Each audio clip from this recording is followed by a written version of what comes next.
2 വർഷത്തിനുള്ളിൽ മാവോയിസ്റ്റ് ഭീകരത വേരോടെ ഇല്ലാതാക്കുമെന്ന് കേന്ദ്ര ആഭ്യന്തരമന്ത്രി അമിത് ഷാ പറയുകയുണ്ടായി. എന്നാൽ പശ്ചിമ ബംഗാളിൽ തൃണമൂലിന് പകരം ബിജെപിക്ക് വോട്ട് ചെയ്യുന്നത് നല്ലതെന്ന് കോൺഗ്രസ് നേതാവ് അധിർ രഞ്ജൻ ചൗധരിയും അഭിപ്രായപ്പെട്ടു.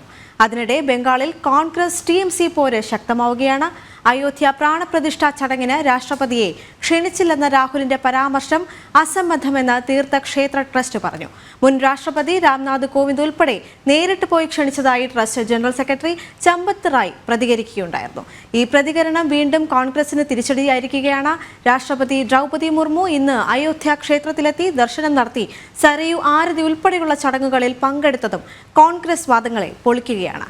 ആര് വാഴും ആര് വീഴുമെന്നറിയാൻ തിരഞ്ഞെടുപ്പ് ഫലപ്രഖ്യാപനം വരെ കാത്തിരുന്നു തന്നെയാകണം. കൂടാതെ രാഹുലിന്റെ പ്രസംഗം ഷെയർ ചെയ്ത പാകിസ്ഥാൻ മുൻ മന്ത്രി അയോധ്യയുമായി ബന്ധപ്പെട്ട രാഹുലിന്റെ പ്രസംഗമാണ് ഇമ്രാൻഖാൻ മന്ത്രിസഭയിലെ ഇൻഫർമേഷൻ ആൻഡ് ബ്രോഡ്കാസ്റ്റിംഗ് മന്ത്രിയായിരുന്ന ഫവാദ് ഹുസൈൻ ഷെയർ ചെയ്തത്. എല്ലാവർക്കും മഹാഭാരതത്തിലേക്ക് ഒരിക്കൽ കൂടി സ്വാഗതം.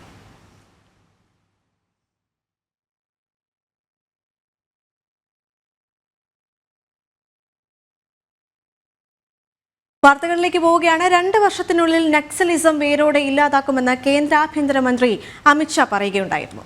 4 മാസത്തിനുള്ളിൽ 95 നക്സലുകൾ കൊല്ലപ്പെടുകയും 350 പേർ അറസ്റ്റിലാവുകയും ചെയ്തു.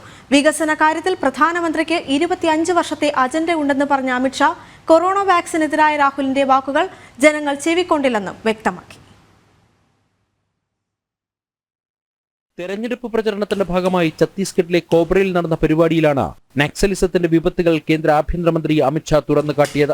ജാർഖണ്ഡ്, മധ്യപ്രദേശ് എന്നിവിടങ്ങളിൽ നിന്ന് പ്രധാനമന്ത്രി നക്സലിസത്തെ ഇല്ലാതാക്കിയപ്പോൾ കോൺഗ്രസ് ഭരിച്ചിരുന്ന ഛത്തീസ്ഗഡിൽ നക്സലിസം പ്രോത്സാഹിപ്പിക്കുകയായിരുന്നു. എന്നാൽ വിഷ്ണുദേവ് സായിയുടെ നേതൃത്വത്തിൽ ബിജെപി അധികാരത്തിൽ വന്നതിൽ പിന്നെ നക്സലിസത്തെ ചെറുത്തു തോൽപ്പിക്കാനായെന്നും കേന്ദ്ര ആഭ്യന്തരമന്ത്രി അമിത് ഷാ ചൂണ്ടിക്കാട്ടി.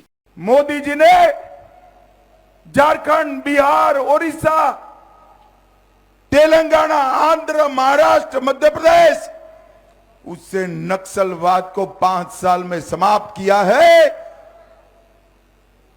छत्तीसगढ़ छूट गया था क्योंकि यहां भूपेश कक्का की सरकार थी.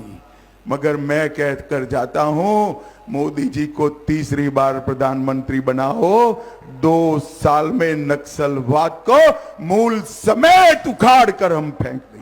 വാക്സിൻ നൽകിയത് കൊറോണയെ ചെറുക്കാനാണ്.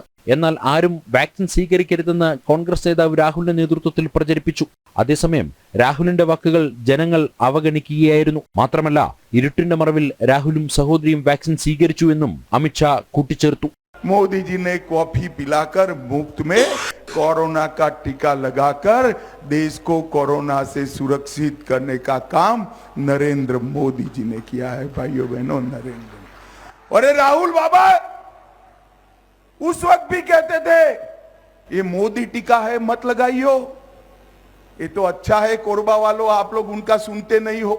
आपने टीका लगा दिया, कोई उनकी सुनता नहीं. देश बनने लगा.